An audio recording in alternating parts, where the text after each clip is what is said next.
بسم اللہ الرحمن الرحیم۔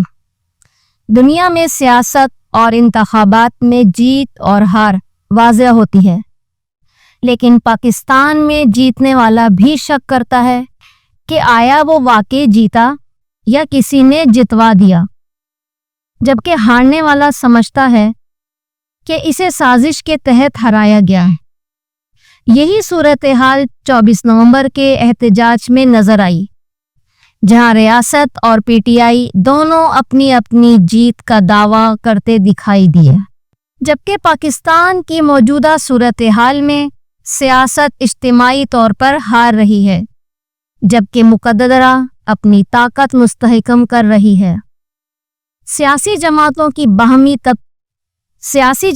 کی باہمی چپکلش اور کسی متفقہ حل پر نہ پہنچنا سیاستدانوں کی حیثیت کو کمزور بنا رہا ہے۔ نتیجتاً ریاستی ادارے فیصلوں پر حاوی ہو چکے ہیں۔ ریاست کہے گی کہ احتجاج ناکام ہوا، جبکہ تحریک انصاف کہے گی کہ راستے بند کرنے اور پابندیاں لگانے سے حکومت ہار گئی، لیکن حقیقت میں یہ دن ریاست اور تحریک انصاف کی جزوی کامیابیوں کا گواہ رہا۔ ہاں، شکست ان عوام کی ہوئی جو ہر روز سیاسی عدم استحکام اور بحرانوں کا شکار ہیں۔ 24 نومبر جیسے احتجاج سے معیشت کو اربوں کا نقصان ہوا، عوام کو مشکلات کا سامنا کرنا پڑا اور دنیا کو پاکستان میں عدم استحکام کا تاثر ملا۔ اگرچہ یہ احتجاج پرامن رہا، لیکن اگر حالات مزید خراب ہوتے ہیں تو اس کے اثرات طویل مدتی ہو سکتے ہیں۔ شہباز شریف بطور وزیر اعظم 24 نومبر کے احتجاج کو روکنے کے منصوبے میں زیادہ کردار ادا کرتے نظر نہیں آتے۔ لگتا ہے کہ یہ فیصلے کسی اور نے کیے۔ یہ حقیقت کہ عمران خان کے دور میں اختیارات اسٹیبلشمنٹ کے پاس چلے گئے تھے، آج بھی سچ ثابت ہو رہی ہے۔ موجودہ حالات میں سویلین بالادستی کا خواب محض ایک خواہش بن کر رہ گیا ہے۔ 24 نومبر کے احتجاج کے دوران اسٹاک مارکیٹ مسلسل بہتر ہوتی رہی، جو ظاہر کرتا ہے کہ کاروباری طبقے کو سیاستدانوں سے زیادہ مقتدرہ پر اعتماد ہے۔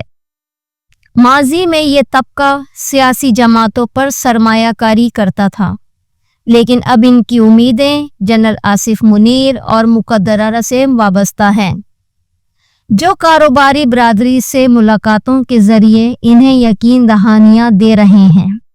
عمران خان اور ان کی جماعت کے لیے 24 نومبر کی صورتحال ملی جلی رہی۔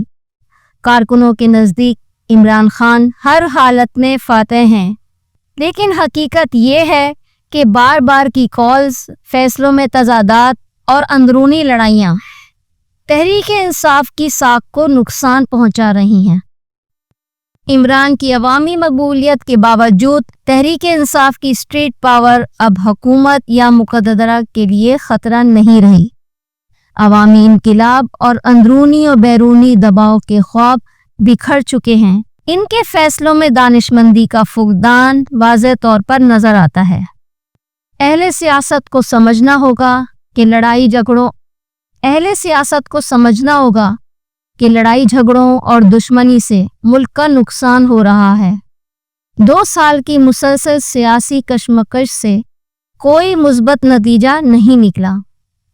ریاستی طاقت سے ٹکرا کر تبدیلی ممکن نہیں۔ بغاوت یا انقلاب سے نہ صرف ریاست اور مقتدرہ کو نقصان ہوگا، بلکہ ملک کو بھی شدید خطرات لاحق ہوں گے۔ اہل سیاست کی سب سے بڑی ناکامی ان کی غیر سنجیدگی ہے۔ وہ عوام کے اعتماد پر پورے اترنے میں ناکام رہے ہیں اور مقتدرہ نے اس خلا کو پر کر لیا ہے۔ آج فیصلے وزیر اعظم یا وزیر خزانہ کے بجائے مقتدرہ اور ان کے ادارے کر رہے ہیں۔ مسئلہ یہ ہے کہ ہر کوئی سارا اختیار اپنے ہاتھ میں رکھنا چاہتا ہے۔ پارلیمانی جمہوریت میں اختیارات کی تقسیم ایک بنیادی اصول ہے، جس پر عمل نہ ہونے سے نظام غیر مؤثر ہو جاتا ہے۔ 24 نومبر کے احتجاج نے یہ واضح کیا کہ سیاستدان اپنی کوتاہیوں اور آپس کی لڑائیوں کی وجہ سے عوام کا اعتماد کھو رہے ہیں۔ اہل سیاست کو مذاکرات اور مفاہمت کے ذریعے سیاسی تصفیہ کی جانب بڑھنا ہوگا، کیونکہ دیرپا استحکام اسی سے ممکن ہے۔ لیکن اگر سیاسی جماعتیں اپنی انا اور اختلافات کو چھوڑ کر عوام کی بہتری کے لیے کام کریں تو سیاسی استحکام ممکن ہو سکتا ہے۔ لیکن موجودہ حالات میں سیاست ہار رہی ہے اور مقتدرہ جیت رہی ہے۔ اس صورتحال سے نکلنے کے لیے فوری سیاسی اقدامات اور مذاکرات ناگزیر ہیں۔